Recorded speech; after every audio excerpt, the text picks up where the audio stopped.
ओम तेजस्विनावधीतमस्तु। आचार्य मम्मट द्वारा काव्य प्रकाश नामक ग्रंथ के प्रथमोल्लास में प्रतिपादित काव्य के प्रयोजन काव्यम यशसे अर्थकृते व्यवहार विदेशी वेतरक्षतये इत्यादि की चर्चा पूर्ण हुई। कारिका की व्याख्या, कारिका की वृत्ति, यह सब संपन्न हुआ।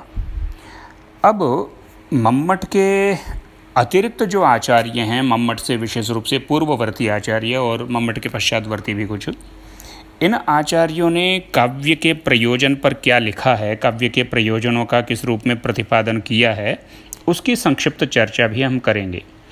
क्योंकि जब आप मम्मट के काव्य प्रयोजन की कारिका की व्याख्या करते हैं तो उस व्याख्या में अन्य आचार्यों ने काव्य प्रयोजन पर क्या कहा है वह भी लिखना चाहिए। यदि प्रश्न बड़ा है, निबंधात्मक प्रश्न, बड़ा प्रश्न यदि आपसे पूछा जाता है मम्मट के काव्य प्रयोजनों पर, या काव्य प्रयोजन, केवल काव्य प्रयोजन पर भी प्रश्न हो सकता है, तो उसमें फिर विस्तार से लिखा जा सकता है यदि आपको जानकारी हो।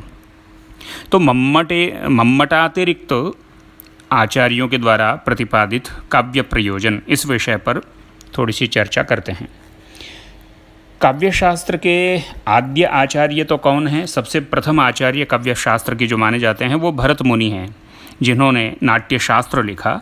नाट्यशास्त्र के कुछ अध्याय, विशेष रूप से पहला अध्याय और दूसरा अध्याय और शायद कुछ एक दो और अध्याय होंगे, ये आपके पाठ्यक्रम में भी लगता है। 8वें प्रश्न पत्र में नाटक और नाट्यशास्त्र नाम का जो प्रश्न पत्र है उसमें भरत मुनि का नाट्यशास्त्र पाठ्यक्रम में निर्धारित हमारे विश्वविद्यालय में है, तो उसमें आप वो पढ़ेंगे ही, नाट्यशास्त्र का वो हिस्सा। तो उसी हिस्से में भरत मुनि ने काव्य के प्रयोजनों का, नाट्य के प्रयोजनों का दरअसल उन्होंने वर्णन किया है, लेकिन ये नाट्य के प्रयोजन ही काव्य के प्रयोजन हैं। नाट्य के प्रयोजन और काव्य के प्रयोजनों के बीच में कोई भेद नहीं है, अंतर नहीं है। तो काव्य के प्रयोजनों की चर्चा करते हुए भरत मुनि लिखते हैं, उत्तमाधम मध्यानां नराणां कर्म संश्रयं हितोपदेश जननम धृतिक्रीडा सुखादिकृत दुःखार्तानां श्रमार्तानां शोकार्तानां तपस्विनां विश्रान्तिजननं का लोके नाट्यमेतद्भविष्यति। धर्म्यं यशस्यमायुष्यं हितं बुद्धिविवर्धनं लोकोपदेशजननं नाट्यमेतद्भविष्यति। यह जो भरत मुनि ने लिखा है, इसमें दुख से पीड़ित, श्रम से परेशान, शोक आदि से आर्त जो तपस्वी लोग हैं, उन्हें जगत में विश्रांति प्रदान करेगा यह नाट्य, उनको सुख प्रदान करेगा, इस प्रकार की बात लिखी है। यानी आनंद वाला जो काव्य प्रयोजन है उसकी ओर संकेत है। और नाट्य का जो लेखन वगैरह है वह धर्म्य है, यानी उससे पुण्य मिलता है। यशस्य है, यानी उससे यश मिलता है। आयुष्य उससे प्राप्त होता है, यानी आयु वृद्धि उससे होती है। और हितम, हितकारी है वह। और नाट्य का श्रवणम, दर्शन वगैरह, ये बुद्धि विवर्धन है, यानी बुद्धि को बढ़ाने वाला है। बुद्धि की भी वृद्धि होती है काव्य पढ़ने से, काव्य देखने से। और लोकोपदेश जननम, लोगों को उपदेश भी प्रदान करता है, लोक शिक्षा भी करता है। नाट्य से, काव्य से लोक शिक्षण भी होता है। तो इस तरह से भरत मुनि ने अपने काव्य के प्रयोजनों में बहुत सारे विषयों का समावेश एक स्थान पर कर दिया है। और हम देखते हैं कि उत्तरवर्ती आचार्यों ने भरत मुनि की इन्हीं कारिकाओं को आधार बना करके और फिर अपनी अपनी दृष्टि से, किसी ने संक्षेप में, किसी ने विस्तार से, काव्य के प्रयोजनों का निरूपण किया है। अब इसमें भरत मुनि के पश्चात काव्यशास्त्र की परंपरा में सबसे पहले जो आचार्य आते हैं वे हैं भामह। भामह के ग्रंथ का नाम है काव्यालंकार। भामह ने अपने काव्यालंकार में भरत मुनि के जितना विस्तार से तो नहीं, फिर भी विस्तार के साथ काव्य के प्रयोजनों का निरूपण किया है। उनकी एक कारिका तो बहुत प्रसिद्ध है आचार्य भामह की, धर्मार्थ काम मोक्षेषु वैचक्षण्यं कलासु च करोति कीर्तिं प्रीतिं च साधु काव्य निबंधनम। यह कारिका आप लोगों ने सुनी होगी।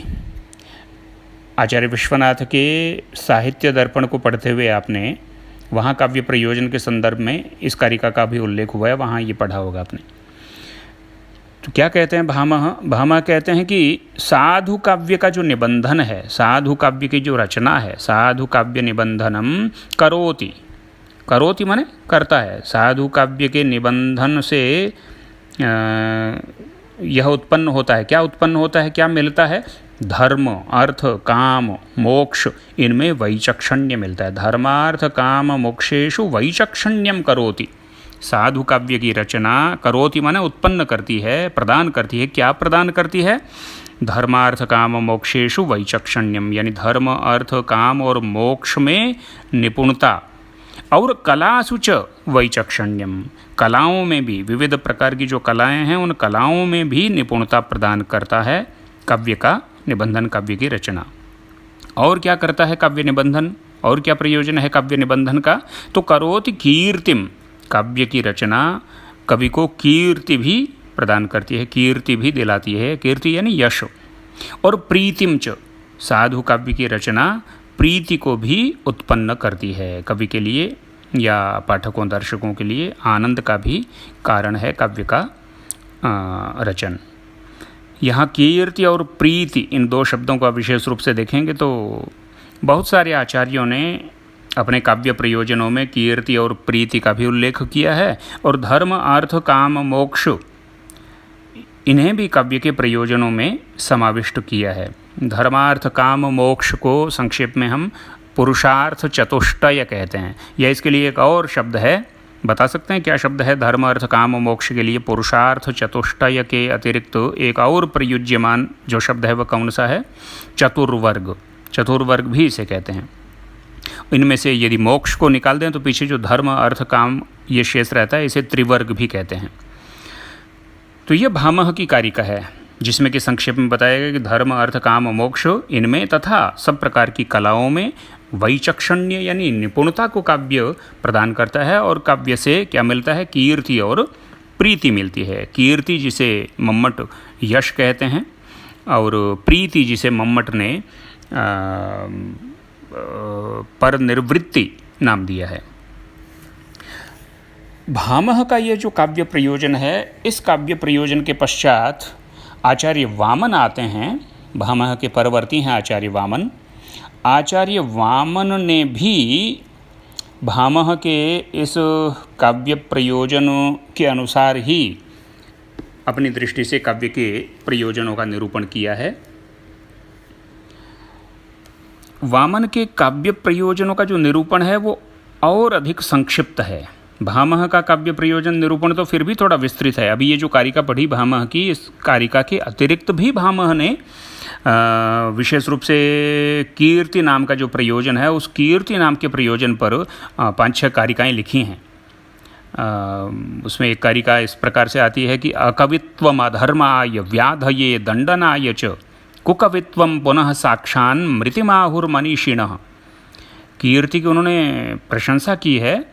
अनश्वरी कीर्ति यानी कभी नश्वर नहीं होने वाली, नष्ट न होने वाली कीर्ति काव्य से मिलती है, और वो स्वर्ग तक ले जाती है। ऋणद्धि रोदसी चास्य यावत कीर्तिरनीश्वरी, इस प्रकार की बात वो कहते हैं। और अंत में वो कहते हैं कि अकवित्वम अधर्माय, अकवित्व और कुकवित्व की तुलना कर रहे हैं, और कह रहे हैं जो अकवित्व यानी कविता न कर पाना, अकवित्व जो है वो उतना बुरा नहीं है, अकवि होना उतना बुरा नहीं है जितना बुरा है कुकवि होना, खराब कवि होना, बुरा कवि होना, ये अधिक खराब है। क्योंकि अकवित्वम अधर्माय, अकवित्व से तो केवल धर्म की प्राप्ति नहीं होती है, इतना ही है ना।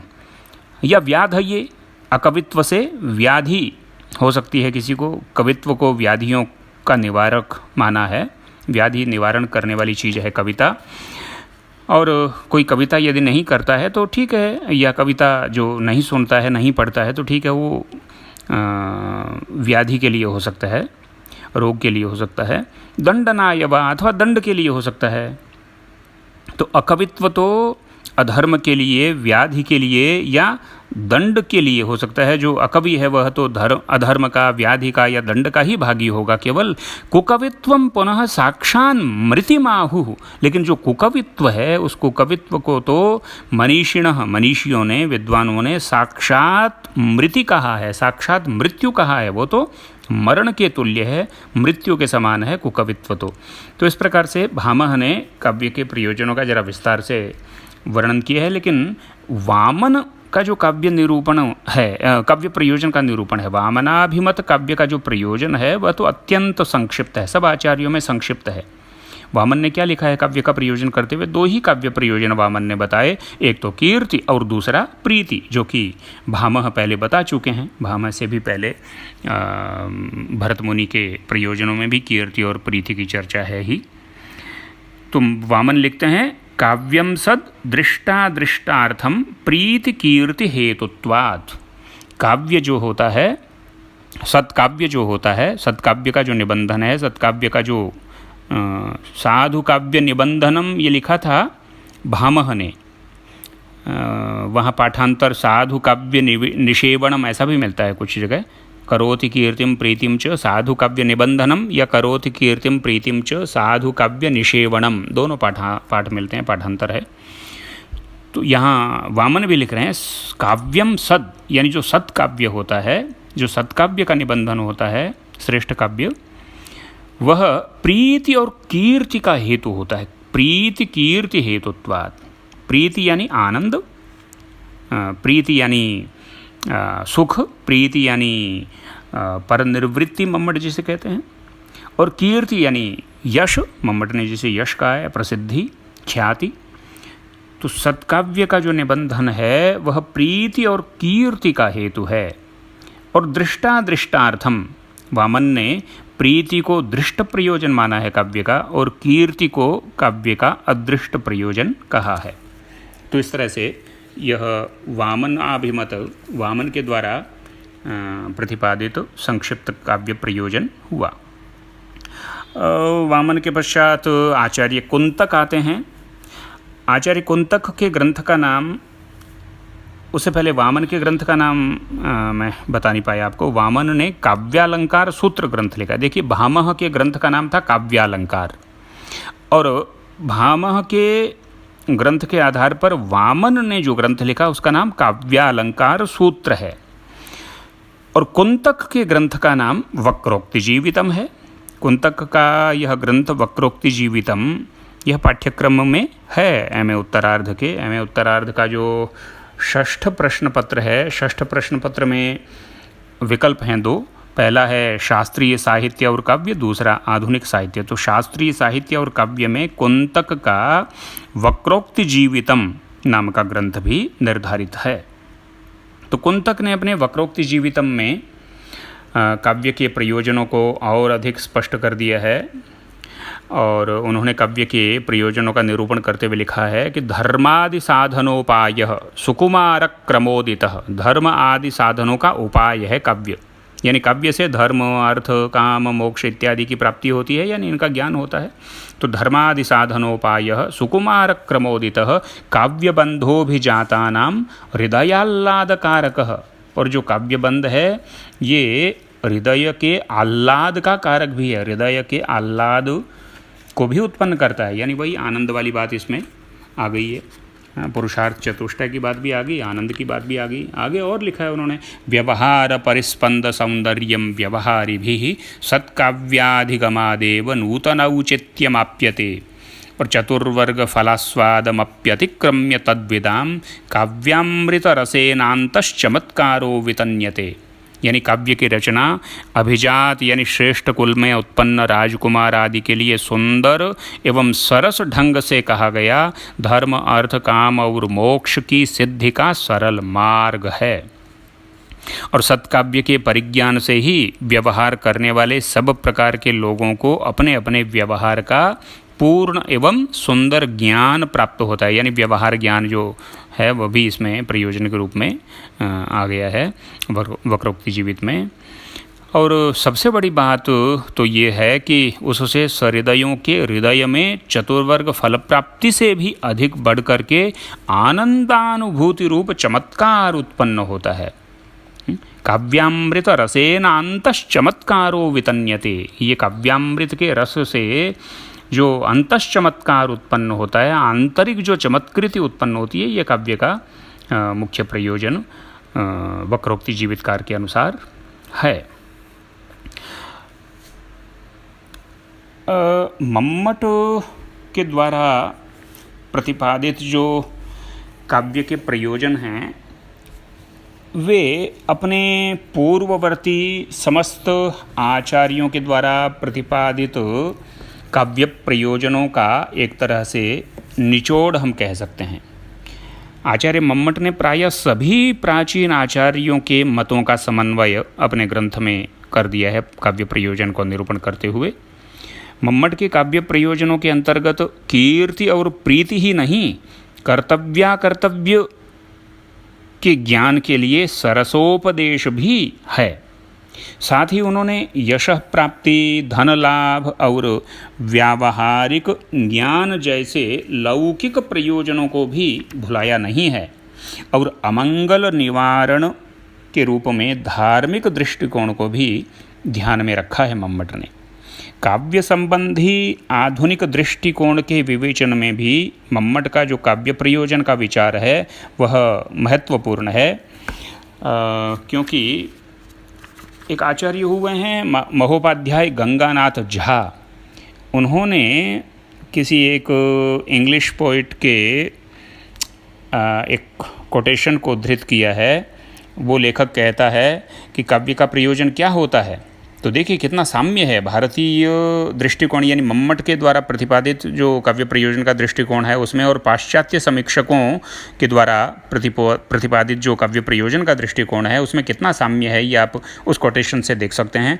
वो लिखते हैं, to teach, to please, there are the poets aim, यानी पोइट का जो एम होता है, कवि का जो उद्देश्य होता है, काव्यकार का जो प्रयोजन होता है काव्य लिखने का, वो क्या होता है, तो टू टीच यानी उपदेश देना, शिक्षित करना लोगों को, लोक शिक्षण करना, सहृदयों को उपदेश देना अनेक प्रकार का ये काव्य का प्रयोजन है। और टू प्लीज, और प्लीज माने उन्हें खुश करना, आनंदित करना, यह भी प्रयोजन है।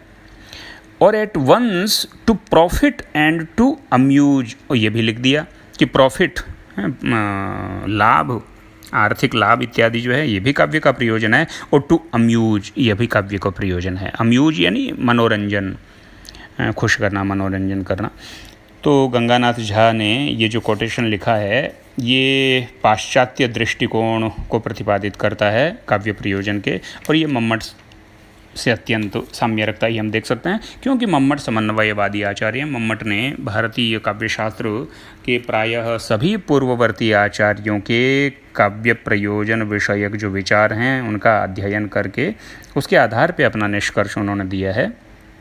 संक्षेप में हम कह सकते हैं कि मम्मट के काव्य प्रयोजन में अर्थोपार्जनादि, जीवन का उपयोगितावादी दृष्टिकोण तो है ही, कर्तव्य बोधन आदि आदर्शवादी दृष्टिकोण भी है, तथा शिवेतर क्षति के रूप में धार्मिक और विलक्षण आनंद प्राप्ति के रूप में मनोरंजन, चमत्कार एवं रसवादी दृष्टिकोण भी विद्यमान है।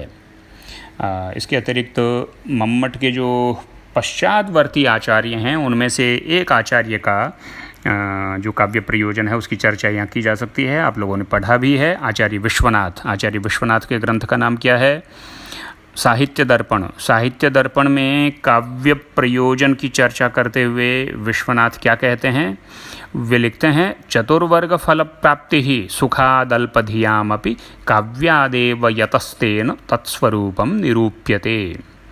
यानी काव्य के स्वरूप का निरूपण मैं अब कर रहा हूँ। कौन से काव्य के स्वरूप का निरूपण कर रहा हूँ, जिस काव्य के प्रयोजन ये हैं। क्या क्या प्रयोजन हैं काव्य के, चतुर्वर्ग फल प्राप्ति ही।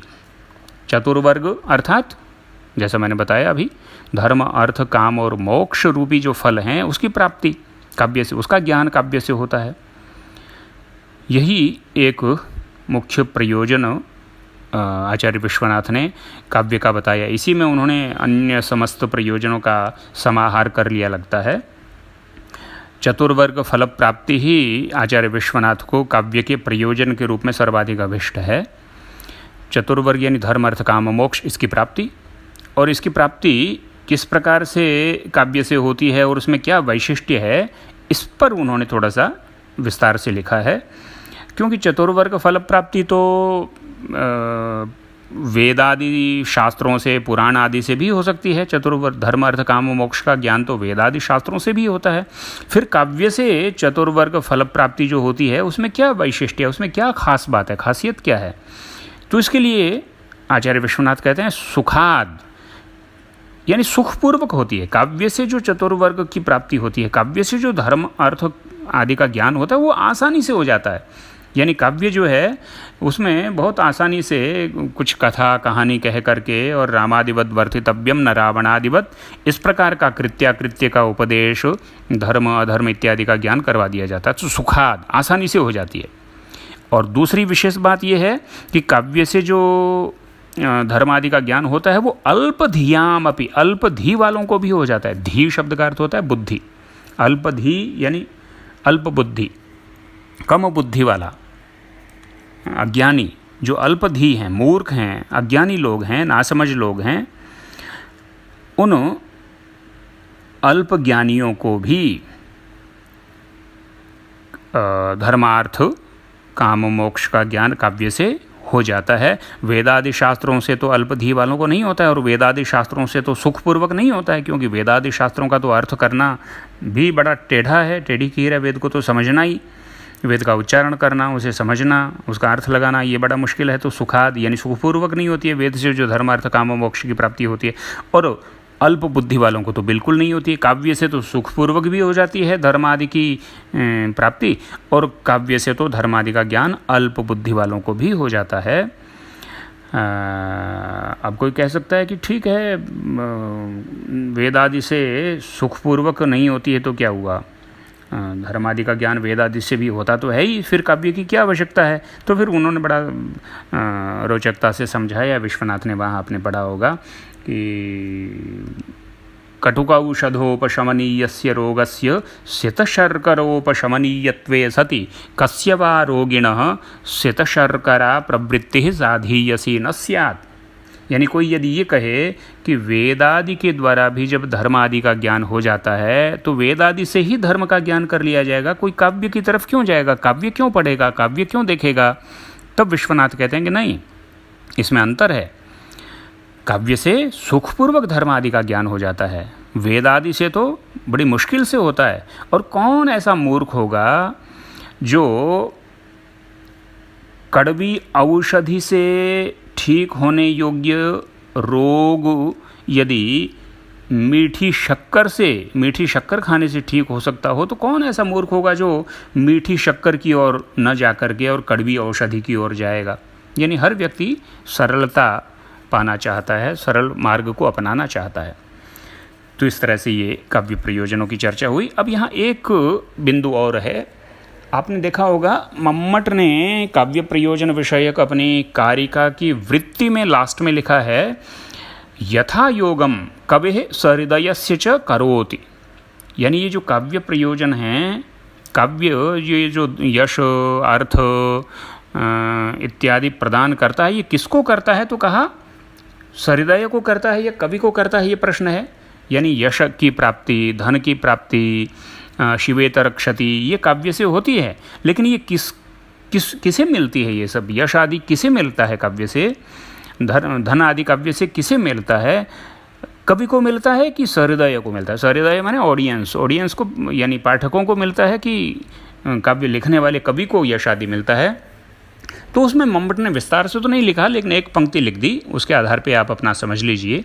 उन्होंने लिखा यथा योगम कविः सहृदयस्य च।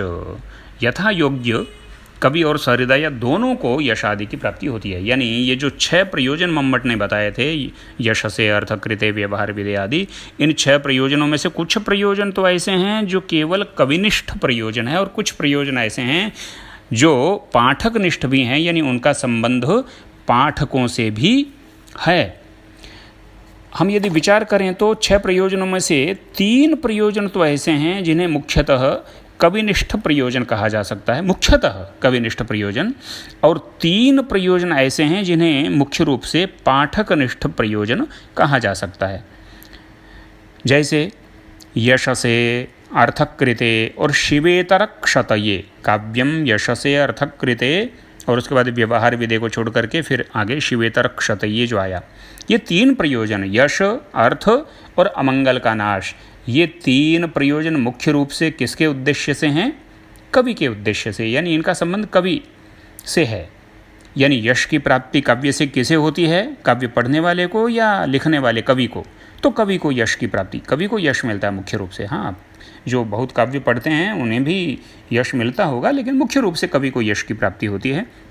ऐसे ही काव्य से अर्थ की प्राप्ति किसे होती है? काव्य से रॉयल्टी किसे मिलती है? काव्य लिखने से जो पैसा मिलता है, धन मिलता है, वो किसे मिलता है? मुख्य रूप से कवि को ही मिलता है। और इसी तरह से काव्य लिखने से अमंगल का नाश कवि का होता है, जैसे कि मयूर भट्ट आदि के कुष्ठ रोग का निवारण हुआ सूर्य की स्तुति लिखने से। तो यशसे अर्थकृते शिवेतर क्षतये, ये 3 मुख्यतः कविनिष्ठ काव्य प्रयोजन हैं। और शेष जो 3 हैं, व्यवहार विदे, सद्यः पर निर्वृतये और कांता सम्मिततयोपदेश युजे, ये 3 प्रयोजन मुख्यतः पाठक की दृष्टि से बताए गए हैं। व्यवहार का ज्ञान काव्य के पढ़ने से पाठक को होता है, ऐसे ही आनंद की प्राप्ति काव्य पढ़ने से पाठक को होती है। और काव्य से जो कांता सम्मित उपदेश मिलता है, जो शिक्षा मिलती है काव्य से, वह भी पाठकों को या दर्शकों को काव्य से मिलती है। तो इस तरह से ये कुछ प्रयोजन पाठकनिष्ठ और कुछ प्रयोजन कविनिष्ठ हुए। हालांकि प्राचीन आचार्यों ने इस प्रकार का कोई विभाजन काव्य प्रयोजनों का नहीं किया है कि ये काव्य प्रयोजन केवल पाठकनिष्ठ ही हैं या ये प्रयोजन केवल कविनिष्ठ ही हैं। हाँ, साधु काव्य निबंधनम, भामा ने जरूर एक पंक्ति में लिखा है कि साधु काव्य निबंधनम, यानी साधु काव्य की जो रचना है, साधु काव्य की रचना से ये प्रयोजनों की प्राप्ति होती है। कौन से प्रयोजन थे भामा के? धर्मार्थ काम मोक्षेषु वैचक्षण्यम कलासु च कीर्तिम प्रीतिम च, यानी ये धर्म अर्थ काम मोक्ष में निपुणता और कलाओं में नैपुण्य और कीर्ति और प्रीति, ये सब साधु काव्य लिखने से मिलते हैं। साधु काव्य का निबंधन करने से, साधु काव्य की रचना करने से इन प्रयोजनों की प्राप्ति होती है, यानी कविनिष्ठ प्रयोजन माने हैं उन्होंने। किंतु साधु काव्य निबंधनम के स्थान पे कुछ लोग ये भी मानते हैं कि यहाँ पाठांतर है और साधु काव्य निबंधन न होकर के साधु काव्य निषेवणम है। निषेवणम अगर है तो फिर अर्थ हो गया कि साधु काव्य का सेवन करने से, यानी साधु काव्य, अच्छे काव्य, श्रेष्ठ काव्य को पढ़ने से, श्रेष्ठ काव्यों को देखने से, सुनने से इन प्रयोजनों की प्राप्ति होती है। तो ये फिर काव्यनिष्ठ प्रयोजन भी मान लिए जाएंगे। इस तरह से काव्य प्रयोजन विषयक जो चर्चा थी वो आज यहाँ संपूर्णता को प्राप्त होती है। ओम इति ब्रूमः।